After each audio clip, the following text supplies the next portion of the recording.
I wonder if he's going to do a story on those bighorn sheep. Well, and I think he wants to talk a lot about the ocelots too. I want to talk a lot about the ocelots, so Yeah. that'd be great. Stumpron@gmail.com is already taken. No. Yeah. Many have tried. Ron, how many trivias are you in? Right.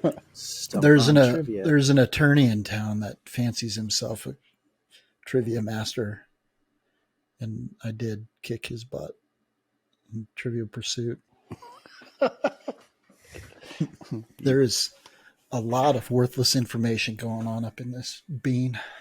All right, stumprontrivia@gmail.com. We want to make it wild and exposed, don't we? Make it easier to remember. Oh, you know what? I messed this all up. I'm like creating a new Google account. I just need to close some tabs. Don't do that. And calm down. Easy. Got all excited. Easy. Yeah. But I know it's available, so I can go back and get it. Maybe I'll get it at AOL. If there's any funny stories, I think that would be Silver Sage. Jason singing.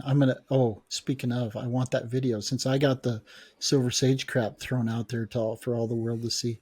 Literally crap. I've got videos of Jason singing when we were looking for lizards. So I want to make sure we get those in the show notes as well. Was he karaoke style or was he just full on just singing? He was belting it out. I mean, it was loud enough I could film it from the back seat and get the audio. He was going because me and Hunter were sitting in the back seat talking, his son, and I'm like, hold that thought, and just started filming Jason, and he was just going to town. Everybody got quiet. Everybody was laughing except Jason. He was singing. He was getting with it. What was he singing? Oh, I don't even, whatever came on. It was a fairly eclectic collection. And then Jason knew them all. Carpool karaoke with Jason Loftus. Yeah. It's like the wild and exposed Miranda rights. Anything rights. you say can and will be used against you. Unless you're the editor. Yeah. Right, exactly. Unless you're the stinking editor. Keep me guessing, keep me terrified.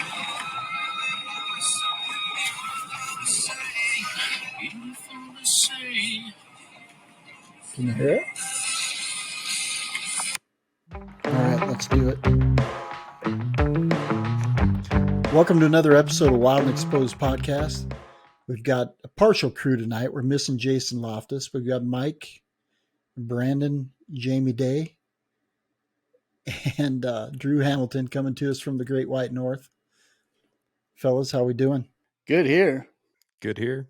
We're great up north. It's Aurora time lapse season. It's cold enough outside. You just want to set up your camera and go scurry back inside and collect it later. Why not? Y'all need to go look at Drew's Instagram because he's been putting up some Instagram goodness. Some Aurora teases.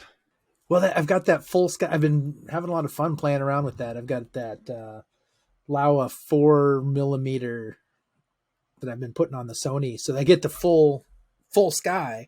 Because that always been what always bummed me out about Aurora photography is no matter how wide you get, you just couldn't quite seem to get wide enough. And here in Churchill, being right under the oval, when the northern lights are filling the whole sky, and you're just taking, even at 14mm, you're just taking little snippets of it. And so I've been on this quest to try and capture this more immersive. So it's shooting the sphere. So I'm losing the edges of the image, but yet it's got everything. So, and you can't hide from it, so I might as well. Yeah. You've told us it's really, really cool at night up there. Well, and then I might as well go back home because I can't hide from the camera. You know, you're sitting in the back, like picking your nose or something. You're in the frame, so you got to just leave. Might as well be. So what do you do? Just point it straight up? Straight up. You have it a little bit of an angle? No, I try to. Well, it kind of depends on the terrain around, but for compositional aesthetics. But no, I generally try to aim it straight up, and sometimes I'll put it up on top. If I'm going to be out there, I'll put it up on top of the van or something, just out of the way. You have then to, you've so got you this can little stay out of it, right? Yeah, right. You're hiding underneath the camera, kind of thing. Mm-hmm. But yeah, it's been a ton of fun putting together some Aurora full sky time lapses. And how is that lens? Is it pretty good quality? It's all right. It's more a novelty than anything else. What's there's the a different aperture on it? 2.8. It's a 2.8. But I've got some other lens combos that I'll need to like get like a speed booster. I've got some ideas in the works. It's all theoretical at this point, but when we're going to get it dialed with this, and then when it's time to up our game, we'll make that leap. But that's all the future. That's what 2023 is going to hold. So when people come up there to take an Aurora tour with you, are most people after stills, or is it getting to the point now where everybody wants video, in which case then they start shooting time lapse? Well, so time lapse, yes, everybody wants to do a time lapse, and time lapses are hard because you have to, well, one, if you've only got one camera, you need a designated time lapse camera to do it right, and then just set it and forget it kind of thing. Don't tinker with it, because what happens is you'll have your time lapse set up over here, and then the Aurora will start going over there, and then FOMO kicks in. You're like, oh, but the timeline, and then the stills over here always win out, and so people go home with like 75 3-second time lapses that don't match up at all. So for the time lapses, you got to have a designated camera, but the real time video is just a little out of reach for most cameras. There are a couple Sonys that can do it, and then the problem is, the iPhones can do it now. So yeah, you're spending all this money on DSLRs and lenses and all this stuff, and then maybe the right tool for the job is your telephone. So when you're doing it with the telephone, though, like I shot some last year, and I was just hand holding, and they're okay. But if you put them on a computer, they're terrible. But don't put them on a computer then. That's the workaround. Yeah, just Instagram only. Can you put it on a tripod and just mount it up? And is it pretty decent quality? It's just like, yeah, it's just like your picture, and it's not quite great, but it's better than you're going to get with your fancy cam, unless you've got unless you've got a specific setup to do it, kind of thing. We're just not quite there with most models yet, because it's a fringe thing. Like, it's not now the photos, the leaps and they've made in ISO, noise reduction, all that stuff. Like Aurora photography has never been better. And so video is going to be the next cool thing, but it's probably 2 generations out from being available for everybody outside of their phones. Yeah. Yeah. When people show up and you're talking to them beforehand, do you tell them bring 2 cameras and you just need to know that you're going to dedicate one to time lapse? Or is that just so new that people just don't?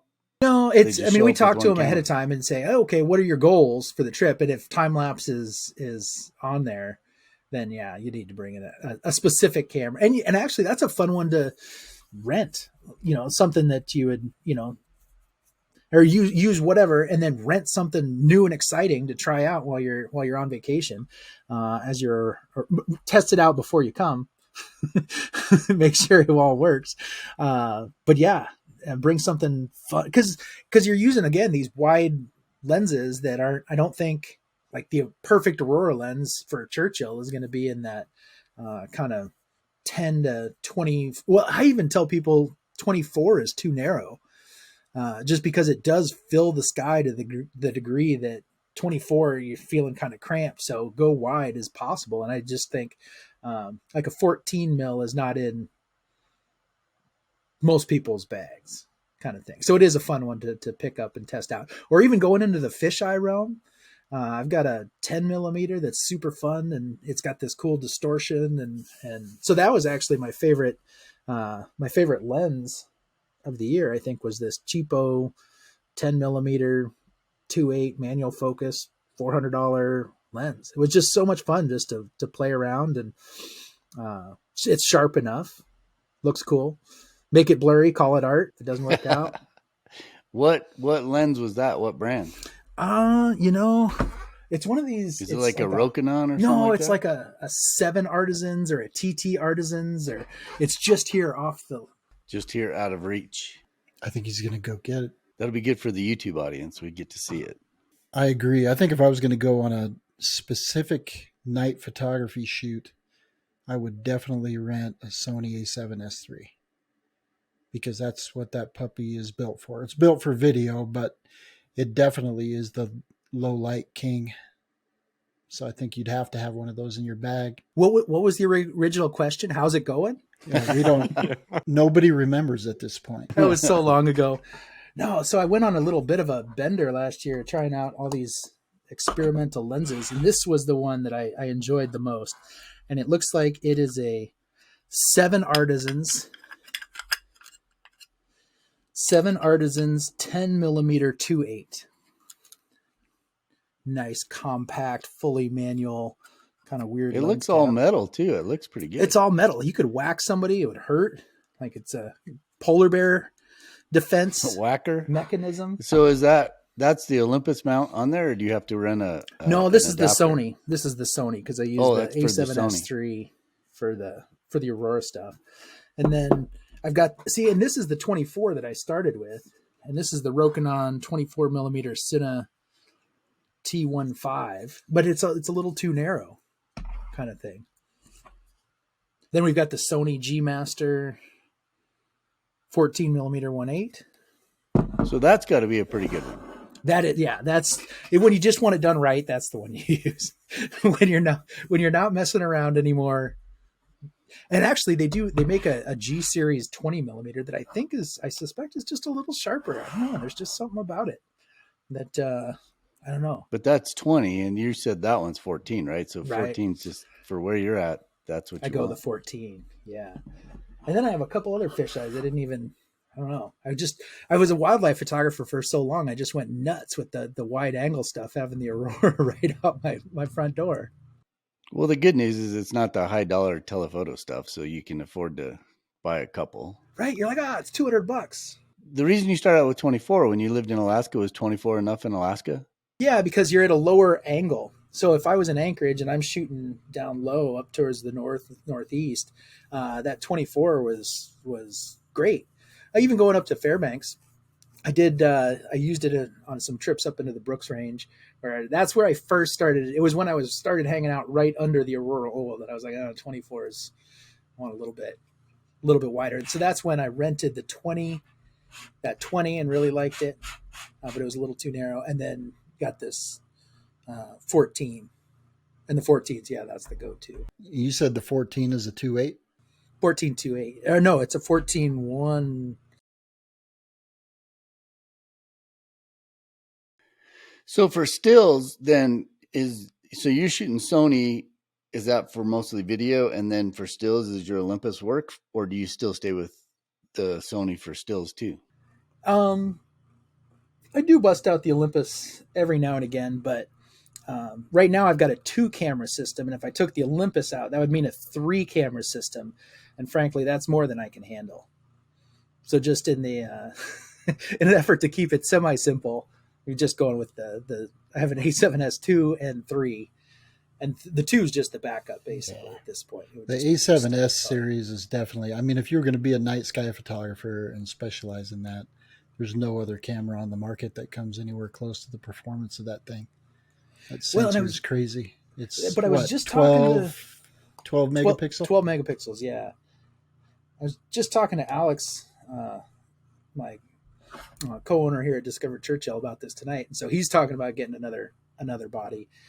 And so he's got the D850, which is still one of the craziest Aurora cameras you can get. It's fantastic. But he was asking some questions about the Sony, and the 12 megapixels, it's not quite as, I don't know. There is a certain, something's missing when you go from a D850 to 12 megapixel on the Sony, but for what I do, it's got a different. What's missing? Is it missing for like prints, or is it missing like color? For Sony's going to be good for video. For video, and that's basically why I got it for video. Is because I just wanted to be able to do. That was the thing. I wanted to try and capture what it's like to have the lights moving around you, and stills are cool, but that video is where. And then I wanted to get more sky, and then suddenly I've got these full on extreme fisheye, all sorts of novelty stuff that are they're totally worthless for everything else. But living where you live, it's kind of important because you got a lot of dark nights. You probably have more dark nights than bright nights. No, I think there are more bright nights. Are there? Well, let's see. So Aurora season, like we'll start getting Aurora. It starts getting dark enough because we're basically the same latitude as Kodiak right here. So we're at 58 degrees north, and August 1st is about what time when you'd start expecting get out to get some Aurora. And it never gets, it's actually a really cool time of year to shoot Aurora because the sky is still kind of bright and then the Aurora is strong enough and you just have this different color palette. There are lots of blues and oranges and things like that with sunsets. And then you get the greens and the northern lights and things like that. So, so that's a fun time. And then, yeah, and then here coming up in February and March is when it just gets crazy. That's when because it's cold enough that the cloud, there are no clouds. It's clear. Just 8 o'clock. There we go. Let's go set up the time lapse. Well, and that's the other cool thing. It seems like it happens a lot earlier. It happens. Is that true? Yeah, by my observation, it does. I just remember all those nights in Alaska trying to stay up till 2 o'clock in the morning to see what's going to happen, and then here, I mean, it's a little cloudy tonight, but yeah, it's been 8:30, 9 o'clock. I think the last 3 nights, the time lapses I've done have been from like 8:30 till 10 o'clock. So very civilized. But then sometimes it'll go all night. Like a buddy of mine sent me a picture he was getting up early to take the kids to school and go to work and was getting Aurora on his way to work. That's a rough life. So are the reason you're using a Sony for ISO? Is that what your problem is? You're just trying to use a high ISO to film this? For video, yeah. For video? Yeah, it's the high ISO, that low megapixel, the noise management, basically. So have your buddy rent a A7 IV. It downsamples on the sensor, and it actually has pretty good noise at high ISO. I actually filmed some drift cars at 16,000 ISO, and it's fine. Really? Did So they check it out. do they That's have the- a rental shop right there in Churchill? You can grab one of those. It's called Drew's house. Drew's place. Well, we discovered Churchill. We've got to deal with lens rentals, so you can get 15% off and bring them with you. And then Don's Photo down in Winnipeg, I think, rents cameras too, or rents stuff too. But yeah, my buddy's coming back up. You know who else does? Precision. Precision. Ah, well, we can cut our actual sponsor. Yeah. cut all these out. Do they rent wide angles? They must. If they rent stuff, I should see what they have. They have a pretty good rental fleet. They don't have probably the numbers that some of those others do, but they have the lenses available. We should get Mike on and talk about some of the specialty lenses too, because I would think they'd have plenty of like telephoto stuff, but when it comes to specialty wide, it's probably just not as much. Although, don't they say one of the darkest places in the lower 48 is in Texas? It's out by Big Bend, isn't it? Yeah, Big Bend That's is what I've supposed heard. to be the darkest, with no light pollution at all out there, or not much. And we've got places that are in the top 10 in Wyoming, but I think Big Bend just has no ambient light to the southwest, where you're going to get into the Milky Way stuff. Well, we have Ben Masters coming on the podcast up shortly, so we can ask him because he's probably shot down there plenty. Yep. Ooh, they've got now I'm just shopping here. I'm on their website and they've got the G Master 16 to 35 2.8. That's a great Aurora lens. That would be wide. So while you're shopping, let's transition into put that in the cart here. The favorite points of 2022. Drew, hold on before we do can that. You hear us? Is this still Drew? 2022? Can you hear us? Oh, I'm here. Sorry, I was just adding some lenses to my cart. Because you were just headed off, and we were on to a different conversation. About time. Go ahead, that Mike. Needed to end anyway. Well, it started raining here in Colorado. I don't know, probably 3 or 4 hours ago. Is it raining up there in Douglas? No, we're not getting any precip. We got pretty good snow, but we haven't had any rain after. It's been warm. It was 50 degrees. It went from, so we had a 115-degree turnaround. It was 65 below, and of course that's with the wind chill. And then it was 50, 51 yesterday. Yeah, it's kind of crazy. It was so warm out this afternoon, and it was just raining here. So, and then it's supposed to turn to snow. So then you're gonna have that icy bottom, which ought to make for spectacular driving conditions in the morning. Yeah, it honestly makes for some good video around the house too. Some YouTube viral video. I'm not naming names, but there's video available. And it's not me. All right, that's all. I was just curious if it was raining in Wyoming. So what we're going to do tonight is, since we've covered Aurora, we're going to go ahead and move on to the favorite moments of 2022 for each of us. And again, we are missing Jason. I know he'd have some good additions to this conversation. Unfortunately, he's on the road tonight. But Mike, I know you had a major highlight.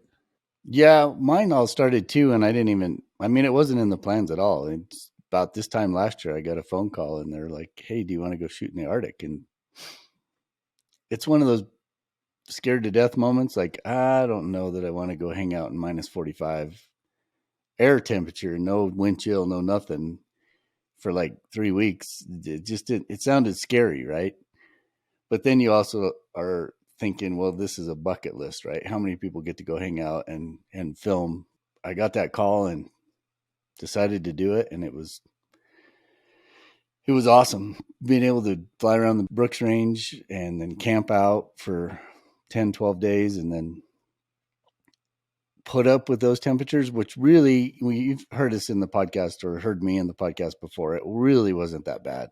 And if somebody asked me to do it all again, I'd do it in a heartbeat. And then fast forward to the summer and I get another call and they're asking, hey, can you go shoot the Arctic only in a different spot? So I'm going way further north.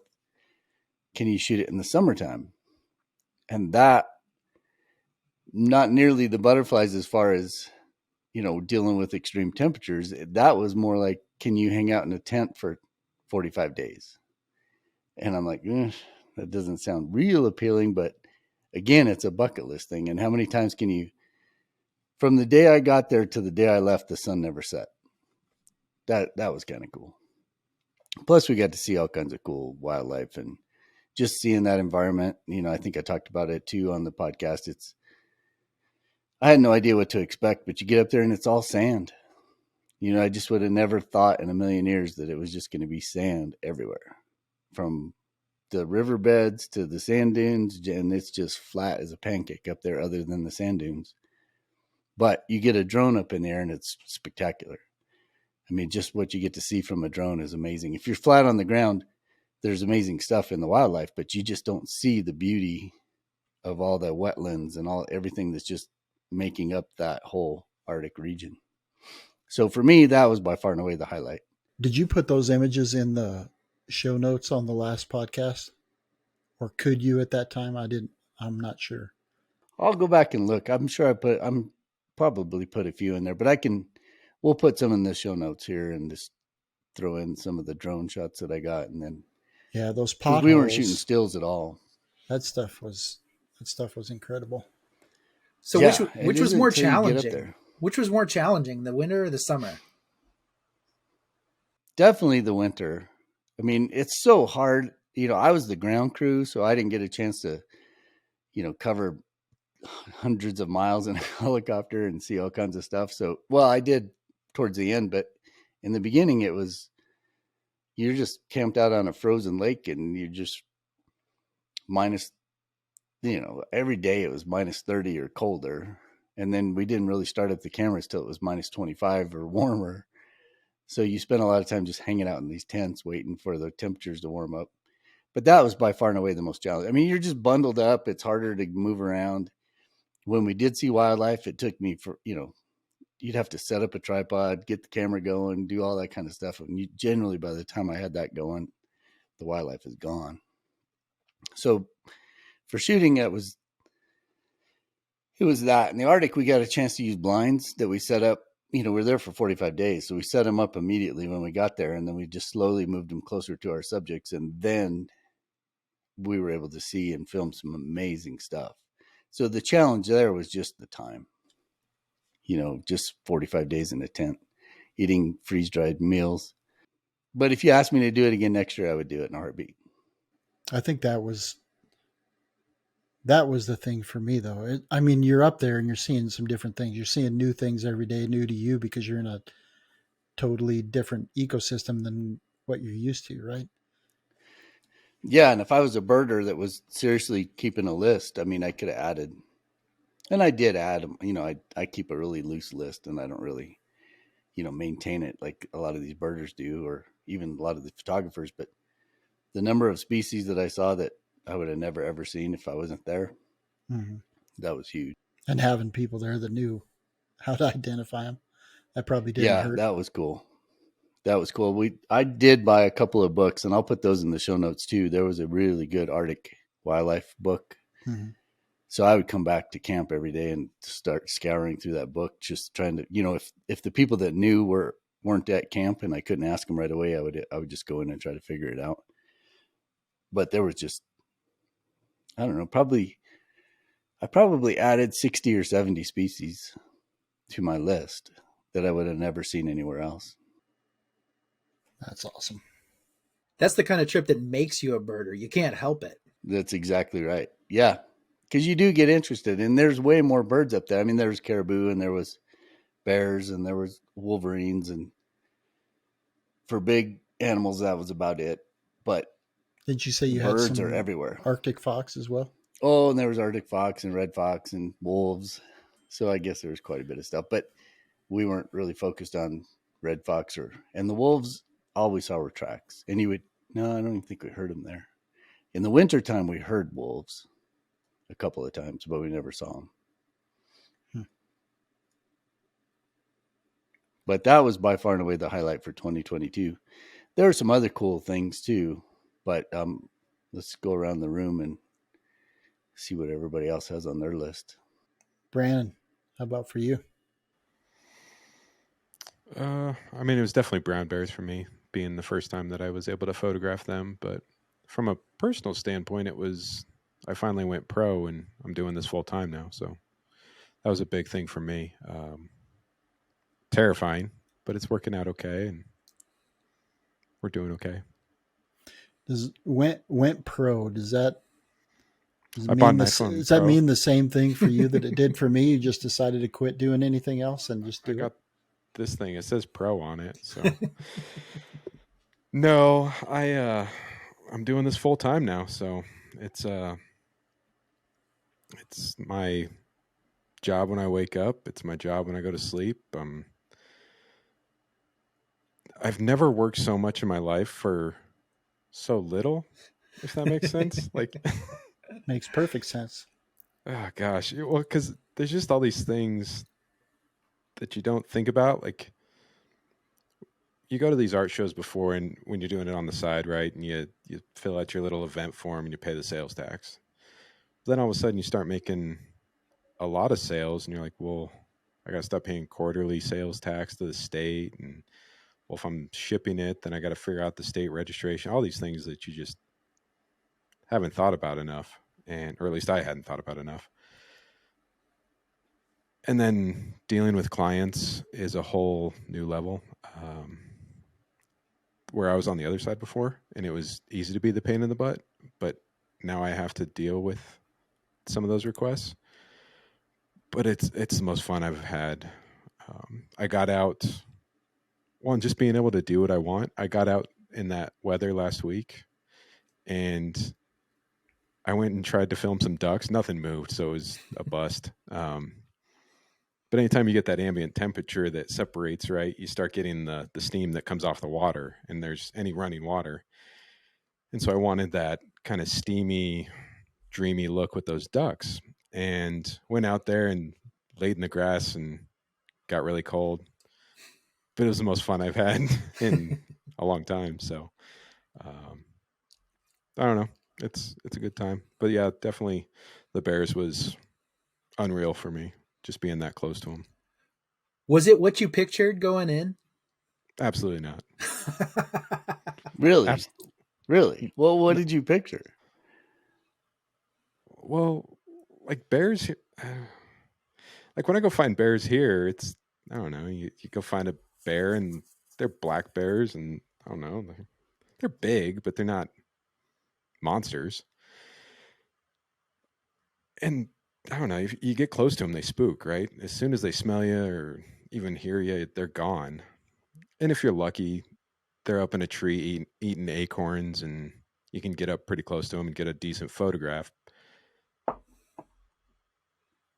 But when you first, it's the experience, and I talked a little bit this on the podcast before, but like you're jammed on this zodiac, and you're like floating in there, and you're like, oh yeah, you got to get off pretty quick because of the tide, and there's like a set rule book, right? Like you don't mess around with this, and they're like, okay, you're gonna get off, and then you're gonna like walk in a line this way, and then you get in there, and it's like there's a bear there all of a sudden. It's not 100 yards away. They're like, no, just go this way, and you're walking through these trails, and you're thinking, man, there's a lot of trails up here, and like, well, we came in by a boat, so they're not hiking trails for humans. They're bear trails. And then you start looking around and you're like, they're everywhere.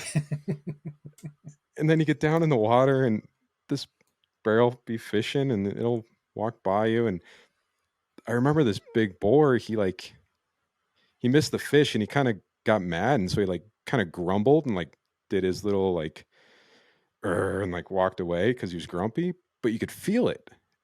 It was just like, I don't know. It was like, I imagine it for me was the equivalent of like staring at that T-Rex, when he like sniffs the dude in Jurassic Park. It was that moment for me where it's just like, you like feel it and you're like, what am I doing? And I don't know.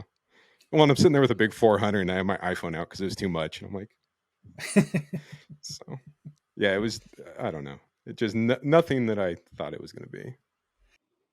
Hey, Ron, I think you're muted. I said having the time of your life. That's what you were doing. Yeah, it was a good time. Definitely memorable. Except when Mike pushed me in the water. So Yeah, well, I got some footage of him with like eyes the size of silver dollars when a couple of bears came pretty darn close, and it's like you got to hold your ground. You just sit there. It's not like you got a place to go, right? And you know that the bears aren't going to get you. But having that be your first time, it walks by or turned around and walked away, and he looked at me and his eyes were like, pew. it was great. Yeah, I would say if you like, I don't know. I was thinking about it. The first time you do everything it's always the best time, right? Like your first hamburger you've ever had, the first brown bear. There's another few first times that we all remember, but if you're gonna do it for the first time, like that's the way I would want to see a brown bear, not from I don't know some big ship on a Alaskan cruise or something like that. The way I did it was the way to do it. Just get right in there and sit with them. Immersion. I don't think you'll get any disagreement here from this crowd. No, definitely not. No, I always just The thought only it was problem is expectation. Yeah. it was just always such an honor to be able to sit there in a place with all these bears, and they pay you just if you're doing it right, they're paying you no mind. And just hearing you talk about it kind of gives you chills a little bit thinking back. Yeah, it's just exciting. Well, the weird thing, like I'm a generalist, right? I'm not a wildlife biologist or anything. I'm just a generalist when it comes to photography. But you start to notice all these little personalities with each bear, and they look the same, but they don't really look the same, right? And so you start to pick out all these little details that you can spot just by the tuft on an ear, or there's one bear that had a little tumor that you could just notice. And so you start picking out all these bears, and you start realizing how different they are and all the personalities that they have to develop within this little ecosystem of this river for, I don't know, a month or two, right? And there's lessons to be learned in there. Like if they can all coexist and deal with each other and eat happily, there's something to be learned in there for all of us. And so there's just, I don't know, it's fun to be around nature and actually spend time without a cell phone to actually be bored, if I'll call it that. Not bored, but you know what I mean. Like you can go back to a boat and not have anything to do and just think about something. So that definitely adds to the trip. Well, you can't go back to the boat without shooting the shit with Patrick. Oh, Patrick, I got a video. He would drive down to Denver and hurt me if I showed it, but that guy is a riot, and the whole crew. But he specifically is like one of my favorite people, and he's a great dude. We have a lot of fun. Do you miss Homer? Well, so I would always I never saw him in Homer other than when the boats was coming and going. Like that was where we met up. But no, he's up north most of the time. But we do text occasionally and keep in touch. Okay. I'll send you a video. Please do. So Patrick actually deleted that video off of Brandon's phone, but he didn't go in and, you know how it doesn't delete it right away. It just puts it in the deleted folder. So Brandon was like, I'll show you. And he pulled it right out of the deleted files. And then sent it to Jeff and all of them. So. Perfect. Well, you can't talk about it without putting it in the show notes. So I think so, Patrick. You're just going to have to go on a different trip next time.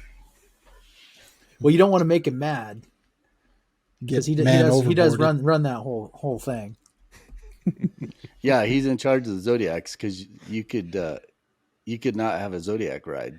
I bet he could. I bet he could just flip you over, like just kind of just flick of the wrist, and suddenly there you're over the edge. Totally. Or make you get out in the deepest water so you submerge your waders. Right. Well, that's not hard with me. Right. Apparently. The water tester. Good, Drew. So what about you, Ron? What was the highlight for you? Well, for me, the highlight was the birth of my grandson, and he had some medical complications, so he was in the NICU for a little over 2 months down in Denver. And in that time, I had, because I was full-time at that time as well, and so I had several trips, did some trips to Minnesota, one on a commercial shoot that Mike set me up with, and then right on the tail end of that, rolled right into Loon Workshop, and then came back and went right back down and saw him. And being able to plan your own schedule at that time was perfect because I could be down there as much as possible. So that was obviously the highlight. I would never put anything above that. But I think, you know, I'm a first guy too. When I would take the kids out when they were little, it was always, you know, we got to find something new today. And that was the goal each day. And it might have been, you know, it might be a porcupine, it might be a skunk, it might be an owl when they were young. And then you start to see those things. And then it's, you know, first time you saw this particular behavior. Well, this year I finally, after, I don't know, probably 5 years of invitation, I finally made it to Southwest Colorado and filmed the collared lizards. And it's all, Mike even has it on, I don't know if it's your current business card, but on one of your older business cards, that was an image that was on your card. And then you can see the elk in the background, and just to my right is a collared lizard on the wall behind him. So it's always something that I'd wanted to do, just listen to him telling the stories. And we got down there, and it is a long ways down there. It was it should have been about a 9.5 hour trip. And I think with the traffic in Denver proper, it turned into about 11.5 hours by the time I got there.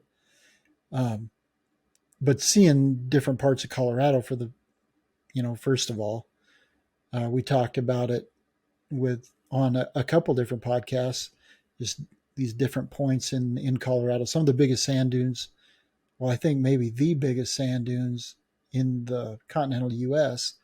And then, there's some wildlife areas that I didn't expect to be around, and just being able to see some of that stuff, and some places that I'd like to go revisit at some point. But those colored lizards were an awful lot of fun to photograph. And again, just being around something new, and you're learning everything fresh. I can go out and, if I see a sage grouse, I can tell you exactly what they're going to do and probably how long it's going to be before they do it. But to go out and see a new species and just be learning every second, and that's what I enjoy, is just the learning piece of it. And so you're learning every second, and by even just spending a couple days with them, 2.5 days with them, you could start to kind of predict behaviors and predict when they're going to go, or predict which ones were going to be cooperative, which ones weren't, that kind of thing. So it's definitely something that I enjoyed. And then, that loon trip that I talked about, that was a first for me too. I've never filmed loons riding on the back or with the chicks, the newborn chicks. In fact, my experience photographing or filming loons is very limited to a couple trips to Alberta. But that time that we were able to spend in Minnesota, I can't tell you enough how much I appreciated that. And you guys were talking a little bit of, about the birding opportunities that you had in the Arctic. And there's not as much diversity, but there's quite a lot of diversity between Wyoming, and then you just get to those pothole areas in Minnesota where there's a lot more water, and the species that you see up there are they're quite different. And even around the cabin where we stayed, there were several species that I've never seen, let alone photographed. So it was a fantastic trip, and then to see those behaviors and have an opportunity to get up close and personal and get some just crazy images of loons riding the backs, and all different kind of light conditions. We had great conditions, and I can't say that the trip would have been the same had we not had the water that we had while I was there. But yeah, we're going to go again next year, and if you're interested in going along with, please let me know. We've got a couple spots available. What was that bird that they were giving you a hard time about that you hadn't added to your list, and it was something that you just see on a fence post? The R2D2 bird, the bobolink. Bobolink or bobolink. Yeah, I called it a bobolink. I'm not sure if that's correct. But yeah, they sound just like R2D2 in the movie when their song. But I got up early one morning and went out just to see that bird, because they said, both mornings we drove by, we saw it, and I never did. I don't know what I was looking for, but I didn't see it. And it was just clear across this pasture. I didn't get any images of it, but I did see it and hear it, and it definitely sounds like R2D2. The R2D2 bird is a good analogy for the bobolink song.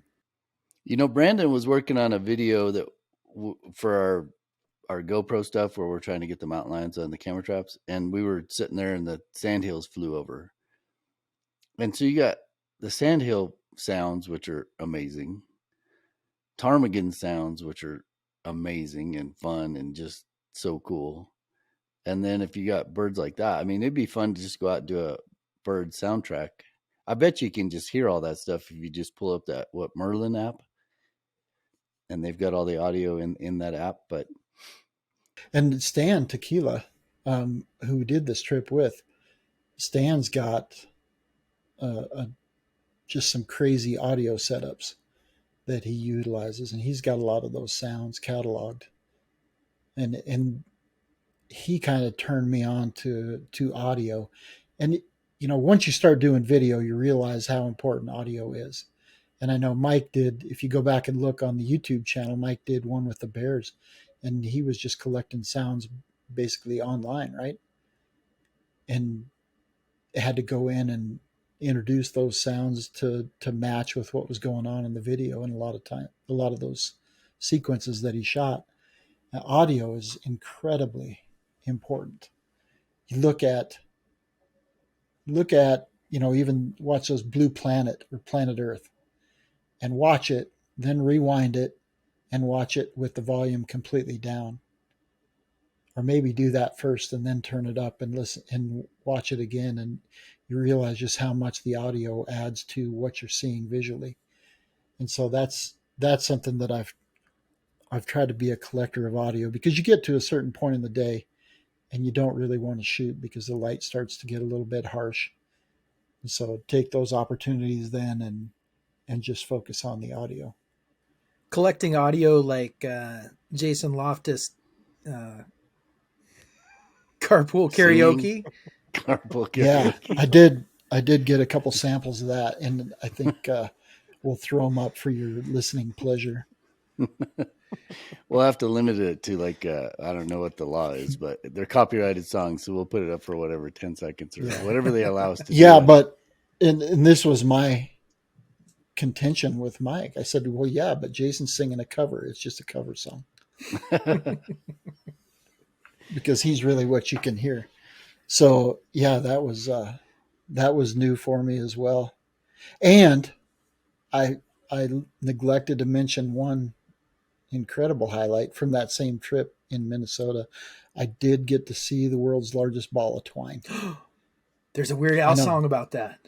It's been on my list since the Vacation movie back in early 80s, because he saw all the world's largest ox and the world's largest ball of twine. Went and hit all those things. And I was a little bit disappointed at that they didn't charge admission or anything like that, but it was an impressive ball of twine for sure. Back on the audio for just a second, that what Brandon was referencing with that one boar that was making that sound, you know how you hear that glunk glunk with bull elk? Yep. It was so similar to that. And Drew, maybe when you get those big boars that are just like, I don't know, it's like when they're sucking in air and it's just I can't even replicate it.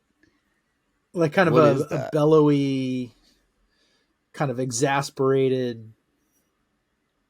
I think it just comes when they're just kind of they're moving so much air through there. Is it mostly just the boars that do that? Because I've never heard it that I can remember on a female, but it would. No, I think they do it too. I guess maybe, I don't know that we're talking about the same sound. But it sounded like, when the velociraptors are chasing the kids through the kitchen in Jurassic Park. Do you remember that? And they're like looking around and they make that like noise that's kind of a clicking, but it's a breathing noise. Could you do it? Could you replicate it? I can't. There's a popping sound. That's copyrighted as well. There's a popping sound that they make back in their throat. That almost sounds like a human would replicate it by clicking their tongue, kind of thing. But that they actually. Well, I think it had a portion of that, but then it was kind of similar to more of the glunking. I call it glunking. I don't know all these technical terms. But the elk do it when they're like walking, when they're walking around the harem. Yeah, I've got like the breeding grunts, but I think that's a different sound than what you guys are talking about. This is why audio is so important. Like this whole discussion. It's exactly right. Could be resolved if we just had a recording of it. And I've tried to do so much of it, but then the challenge is, like Ron's saying, try to get audio when you're not busy. But for me, it's always a problem because you're dealing with running water, or you're dealing with wind, or you're dealing with all these other elements that it's so hard to just isolate that one cool sound that you want to get. Or you're dealing with photographers that, you're there to do the same thing. So I'm not saying that it's bad that somebody else is there, but the toughest part about audio is in the places where you're shooting. Typically there's other people shooting. So if you don't have a directional microphone, you're picking up shutter while you're trying to pick up the audio of the animal. Right. It's getting better and better now because of the silent shutters, but But they're still talking, and there's, Well, and I've got this condition that as soon as somebody starts recording video, I have uncontrollable F-bombs just pour out of my mouth. Like I just, when I'm in proximity to somebody recording video, I render all of their audio unusable useless. for family audiences anyway. Yeah, I don't know. I just can't help myself. Yeah, we can't get a G rating. No. that's why it's important to carry a parabolic mic with you, because you might be in proximity of Drew. Well, and we did have some of those out. parabolic mics up in the Arctic, and they're pretty awesome, but Yeah, they don't get everything. it's a whole nother thing to be carrying out there, and it's like a big Old dish. Yeah. big And if old it's dish. windy, Yeah, don't even or bugs. take it out. Every time a mosquito hits that parabolic dish, it's a thud. Splat. So then we were trying to cover it with T-shirts, and then there it's not cheap. I mean, you're talking a couple $1,000 to just get that set up. Yeah, but that's one thing that I've tried to do is collect some audio when I can. Whenever it's quiet, when I'm by myself, that kind of thing. I'm always trying to get some audio. And one of the things I did on I don't know, this is a industry secret, I guess, but one of the things I did on the documentary that we were filming is try to get some audio. And it wasn't necessarily audio that was going to go on the show, but it was audio that they're going to use to recreate the audio that's going to go on the show, because those sound designers can create any sound that's made in nature. They can replicate it in the studio. And that's what these guys do. I mean, they're rubbing sandpaper together to act like a fox walking through the sand or something. It's pretty crazy. And, a snake slithering through the sagebrush, they just drag something across the carpet and record that sound. It's pretty amazing what they can do after the fact. But that's an art form in and of itself, and I don't have time for any more art forms. I'm still trying to figure out the two that I have chosen to pursue. But a tip that I have is if I know I'm going to be out all day and I'm going to be in a general location, I will take my microphone and a Zoom recorder, and I'll hit record and just stick it in a tree somewhere where I think I'm going to get some birds, or I might get a moose walking by, or I might get something that's usable, wind blowing, and just set it there and leave it for 2 or 3 hours and then come back and get it. Mm-hmm. It's kind of a pain in the butt because you got to go through that minute by minute to figure out what you got, but it does give you some usable just gnat sound that you can use in a production. It may not be specific to what you're showing, but it's going to be specific to the area, which is better than nothing. Mm-hmm. Or you get 2 hours of me dropping F-bombs on your... You only do that. You only deploy that mic when Drew is not around. You learn. It just takes once. Yep. I got something trying to eat the dead cat that I had around the balloon that was around my mic. Had it covered, with a wind protector, call it a dead cat. And something decided that it was going to have an easy meal. Apparently I left it too far out into the light where the birds could all see it. And they were thumping on it pretty good. So I got a lot of the same thuds that you were hearing from the mosquitoes on the dead cat audio. And Drew, Brandon, I interrupted you. What were you going to say? Well, I was just going to ask what you're using to record that, Ron. Are you using a Zoom recorder, or are you using one of those? Yeah. A Zoom, yeah. Mm-hmm. Yeah, same. And if you're using the parabolic mic, you're doing the same thing. The Zoom it's a good recorder, and you get a little bit of noise but you can take it out in post, the same as you can, edit your video. Mike does it with us all the time. There's a lot of little noises that are going on in the background at each of our offices or whatever, and Mike has to isolate those and take them out. So it's definitely doable. Drew's F-bombs. And Drew's F-bombs. He's done fine work so far. He's pretty well behaved on the podcast, though. So, Drew, what are your highlights? I think I know. Oh, man, there are a couple I probably should start with. right out of the gate. Of course, getting married and having a baby. That was all in 2022, which is, frankly, the whole year has been a blur. So it's tricky to pick out highlights, but those two definitely rise to the top. So, yeah, everything has been different since May, so to speak. I mean, it's just been relearning this lifestyle and still getting settled here in Churchill. We bought a house. Dang, yeah. Well, and I was going to say you moved from Alaska to Big Churchill move. Well, in that was 2022 too, no, right? that was 2021. Oh, you did it in the fall of 2021. So fall 20. So we got married, had a baby. No, we had a baby, got married, bought a house. Yeah, like there's been a lot of stuff go on this year, and I would say those three have to be the top, and then everything else is really just gravy at this point. I've got this baby going to be a driving van for us next summer.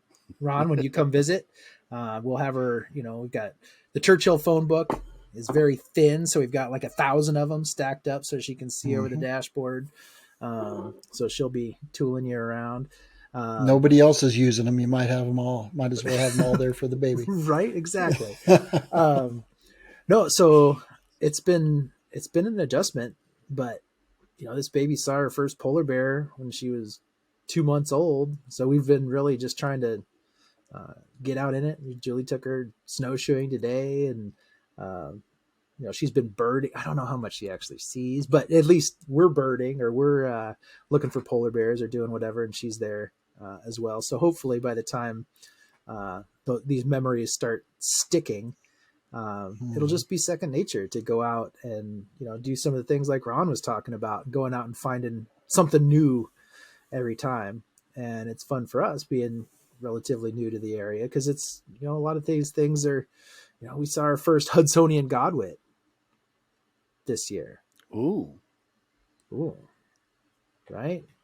So there are a lot of firsts. I knew the flora and fauna of where I lived for the last 20 years very well, and so it's fun to branch out into some new stuff, and it's I guess it's not nearly new, it's just a little different. Yeah, I still haven't even looked up the Hudsonian godwit. After it was kind of a letdown after finding out, hey, they were right there in Anchorage where you lived anyway. Before. Yeah, I didn't look for it, but here they're everywhere, right? No, and a lot of the plants are just a little different, and getting out, picking berries, just getting into the lifestyle here. Bought a skidoo, gonna start adventuring on the land a little more. I've got a long list of adventures, but I've been meaning to try, and finally got some people talked into doing it with me. so yeah, I think this year 2022 was a blur, but I think rolling into 2023 it'll be a nice, we'll settle into this new house and be able to get some routines, get out more, do some adventuring, get this. So this baby's seen polar bears, she's done a lot of birding, but she has yet to see a good Northern Lights show. So we're going to have to, no, I take that back. Nope, she's done it all. This kid's just jaded at this point. She's 8 months old and jaded. Her first is going to be like seeing a big city. Right. First time riding in an elevator. Where will that be? Also, how do we set that I'm up? going to call BS on your phone book comment. The population, according to Wikipedia, of Churchill is 899. So there's probably not even 1,000 phone books in that city. They call it a phone pamphlet. The flyer. It's a phone brochure. I do flyer. Like, it's a small town. So like when somebody asks for a phone number for a business or something, you can just give them the last 4 digits, because everything else is implied. Like, yeah. Oh, they're 6749. Okay. Hey, Drew, we're recording this episode on the 28th of December. Are there any bears left? Have you seen any polar bears, or are they all gone? They're all, let's see. Last polar bear I saw was December 5th this year. It was a family group, a mom with 2 cubs that were hunkered in the trees, and I was out running the dogs. And but yeah, it was a weird. It kind of looked like it was going to freeze up, and then it just didn't. And there was just a little bit of ice out there. It was enough for the bears to kind of go walk around out there, but you could tell that the ice just went to the horizon, so it wasn't real productive for them. So you got the sense you were still on kind of high alert for them, but we just weren't spending as much time looking for them. A lot of the trails and snowed in and things like that. But you just kind of you knew they were there, and a couple times the dogs stumbled on bear beds and things like that. Right up until that was all kind of early December. But now I feel like I haven't checked the satellite data yet, but I feel like they're gone now. My gut tells me. So the ice is there, the ice is formed. It's we've had some big north winds and some cold temps, and so I feel like it's getting to be more productive bears out on the ice time. So now that you have a snow go, what does that get used for? Are you out looking for like Arctic foxes, or what are you doing with that? Can take it down to the store to get groceries. Can take it. Well, some friends have some cabins and things like that. We can go zip around and just exploring, like going out. That's when you can find some of the wolves and moose and things like that that are not necessarily going to be right next to town, but they're just a little ways. They're there. They're just a little ways out. So yeah, we'll get some exploring done. Go upriver. Yeah, I would say you could probably explore a lot of other stuff that there's no other time of year that you're going to get there, right? Yep, and eventually, once it gets a little more firmed up, I'd like to get out on the ice, maybe look for some bears out on the ice, or just get out on the ice and check it out. So that's always, you never do that by yourself though, right? You always got to have like a little crew, a little posse to go with you. Oh yeah, and I do have a good crew of friends here that are willing to do some stuff like that. Yeah, so we've got some exploring. They're all out of town though right now for Christmas and the holidays and whatnot. So just kind of waiting for everybody to get back. It's been a nice, quiet December. Recovering from the hectic polar bear season, and then December is nice and mellow. We've had some nice Aurora shows. There's nobody here. It is very quiet and nice. I love it. Yeah, we don't hear from you for like 6 weeks straight, and then finally you get to decompress. Yeah, suddenly I'm back on the group chats with a vengeance. Catch up. Did you get your pumpkin pie? No, that's a whole thing. That's a solid question. That's a little disappointing. Is that why it's your favorite? Because you never get Scarcity. Absence makes the heart grow fonder, maybe. Yeah. The last year's been a blur. I was trying to find some more highlights in there, but it's hard to even touch those life milestones. So what's a goal that you have for next year? I am going to be doing full sky, real-time Aurora video. Like when those lights really get ripped, I really want to capture what it's like to stick your head in an Aurora show with I don't know, something about the full sky thing. I want to get that dialed. And so that's my personal goal for 2023. I'll have it dialed by the time you get here. We can do it together. Yeah, you better. That's what I'm paying for. No. You said you wanted polar bears. This is just bonus. He wants a polar bear under the Aurora. Oh, I've been working on that too, but I'm not going to divulge my secrets on that one yet. I think you already did in a past podcast. No, this is all classified information. Oh, okay. Yeah. Or maybe I did. I don't know. The microphone turns on, I just black out. I have no idea what comes out. Well, at least it's not the F-bombs. Yet. Brandon, how about you? What's a goal for next year? I mean, a high-level goal for me is just get out more and shoot. I've been spending way too much time in front of this computer editing, but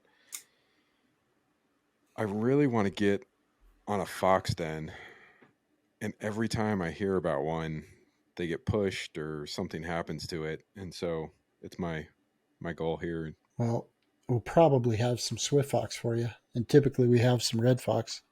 You can just jump up here because they don't get pushed as much with no people viewing them. So Yeah.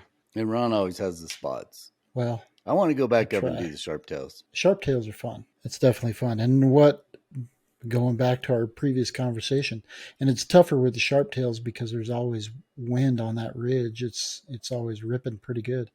So to find a day with no wind and go up and get some good audio of those sharp tails, just they'll dance around a microphone. So if you just put a microphone right in the middle of the lek and then just move back out of the way and let them do their thing, you're going to get some crazy sounds. They're so fun to watch, but they're fun to listen to as well because there's all these little intricate noises depending on the behavior that they're displaying. Is that lek that we shot at that one time? Is that your main go-to spot? Yeah, that's the primary one for sure. It's easy to shoot, and on the days where it's real cold, or I'm taking somebody that's maybe not physically able to sit out there on the cold ground, like this year, for instance. And this is going back to these first. This was probably one of the highlights of my year, actually, and I'm glad we started talking about this because I completely forgot about it. So I went and did a speaking engagement over in Casper, Wyoming, which is about 40 miles from here.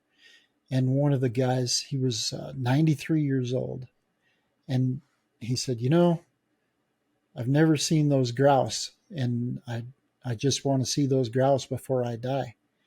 And so that weekend, he gave me his number. That weekend, I called him. I said, "Hey, what are you doing in the morning?" And he didn't have any plans, so we went up and he shot sharp-tailed grouse and we just shot from the vehicle. I put him on the side of the lek. He wasn't mobile at all, but he had the time of his life. And I thought he was bored because he kept his window, part way up. He wasn't shooting all the time, but he was just having the time of his life, just watching those little guys dance and fight. And they're just super vocal, super active.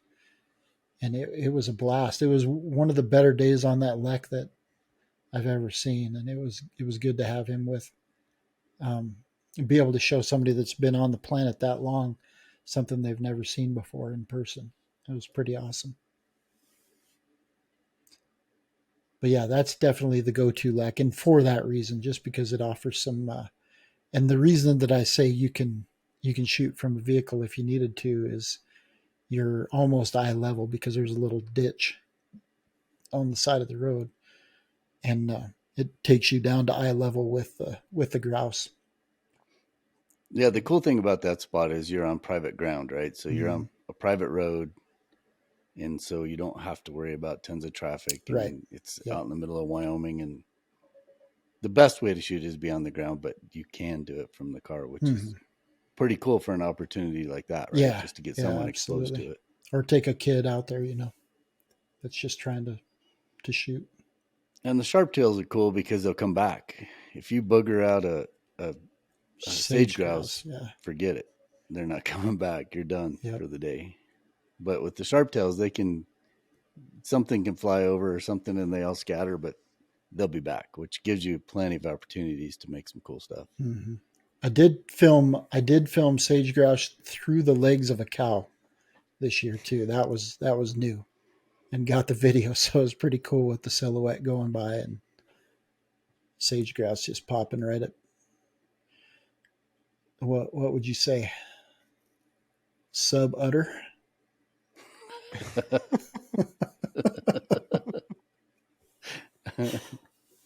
So you could do a whole book on that. I know. The sub udder book. I've got several book ideas. I am definitely doing a poop calendar next year, so be on the lookout if you want a good gag calendar gift to buy your boss for Christmas next year. I'm putting together. Well, speaking of books, putting together a doozy. Yeah. Well, yeah, that was another first this year, doing a book, and that all came about because of the grandson. As soon as I found out, I was just, we were talking about it a little bit before the show, but I'm kind of to the age now where it's, if you're going to do it, you got to just do it. can't wait around for it to happen anymore. You got to make it happen. And I've talked about and thought about writing a book for a long time, and was able to team up with a very successful children's author who's located in Casper, Casey Rizlov. And Casey and I put together this children's book. It's got a lot of my photographs, and then a couple photographs from, well, my son has one image in the book. Scott Wilson, who's been a guest on the show a couple times, and has kind of loosely become a friend, acquaintance. Scott lent me an image to use because I didn't have a burrowing owl bringing food in back to the young, and Scott had that, so he let me use an image of his for that book as well.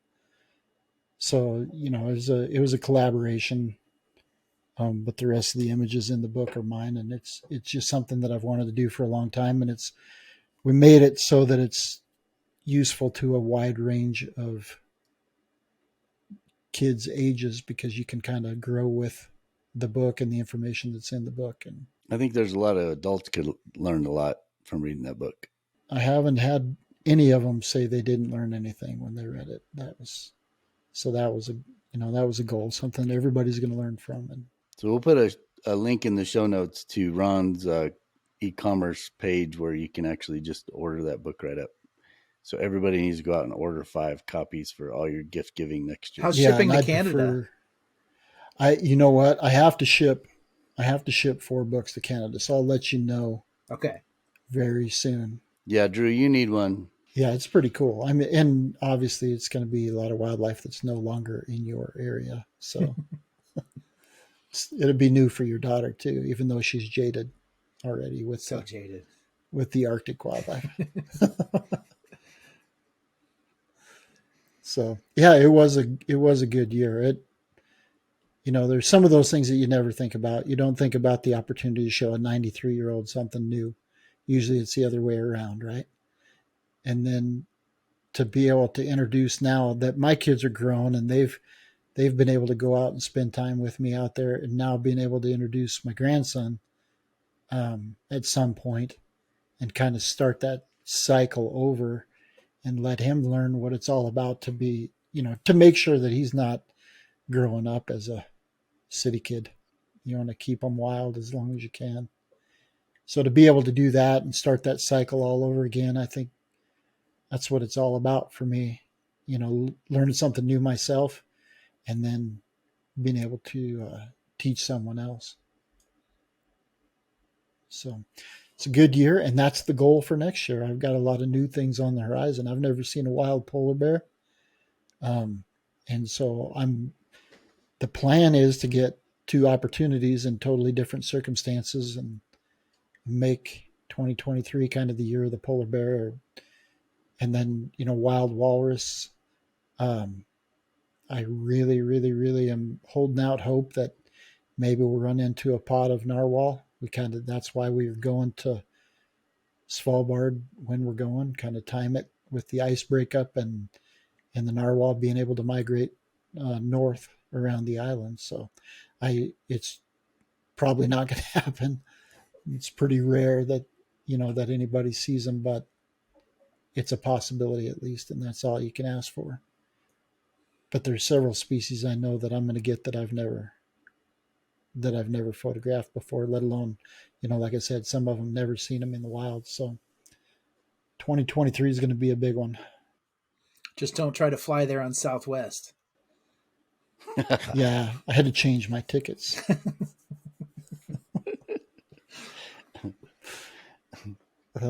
Hopefully that doesn't age as well as it sounds like it's going to.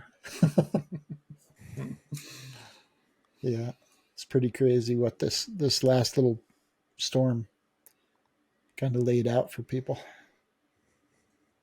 It was, it was funny with all the travel that got diverted. The airlines spent about a week and a half telling people they would refund their money before the flight. because they knew what was coming and they knew that there wasn't much they could do about it. We were supposed to have a lot more snow than what we got. We really didn't get that much snow, but certainly got the cold. Like I said, it's 115-degree swing between last Thursday and this Monday, just in a few days. And that's the new Wyoming people are all about not having anybody else move in. So they want to, keep it the least populated state in the union. That's the goal. And so there's some talk of putting up some billboards that said, remember on December, whatever, 24th, it was 165 degrees colder than it was in July. So that's coming up on a billboard near you.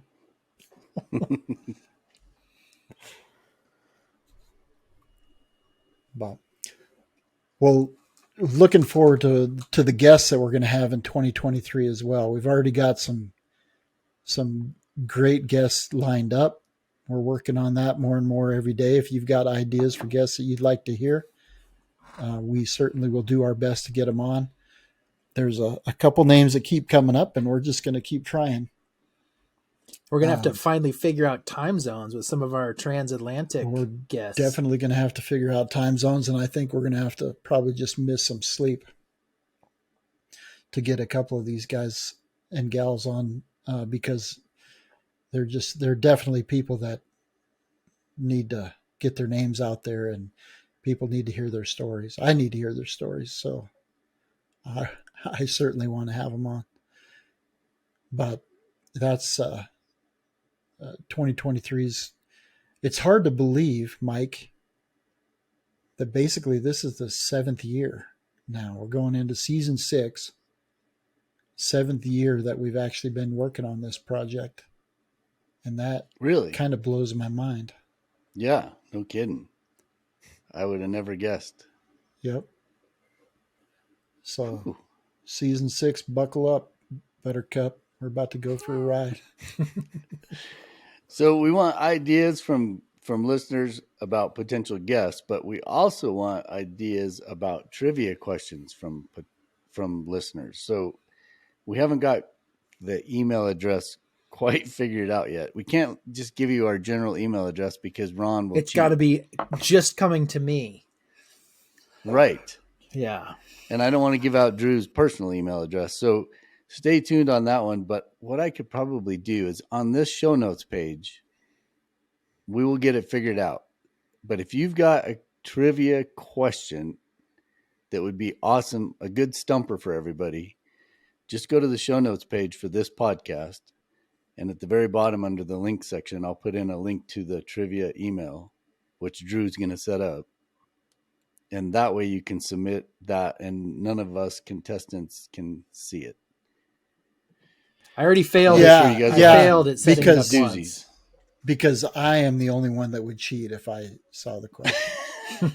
Well, yeah, I've been known to check that email address every now and then too. And I can't say that I wouldn't look. Well, we just need to on my remove handicap. temptation. Right. What'd you say, Brandon? Based on what? I said, based on my handicap that I'm going to need, I am not beneath it. So we need to up our security, our cyber security on the trivia here. Well, it'll be pretty easy I'll if help you you with it, create the Drew. password. So those are the two asks of the listeners, but we also have the Precision Camera sponsorship, and that promotion is still going on. So if you got all this Christmas money or Hanukkah money or money in general, or you won the lottery like Ron does, or hasn't yet, but he will win. Tries. I'm going to win it $5 at a time.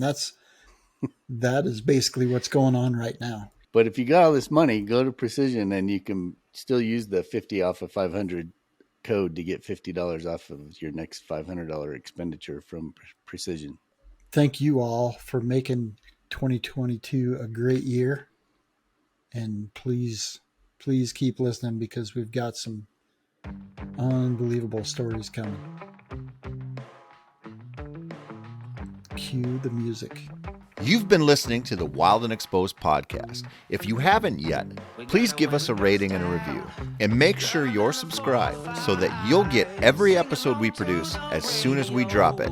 And as always, thanks for tuning in. We're gonna make it someday. Nothing's gonna get in our way. We will be the biggest band in town.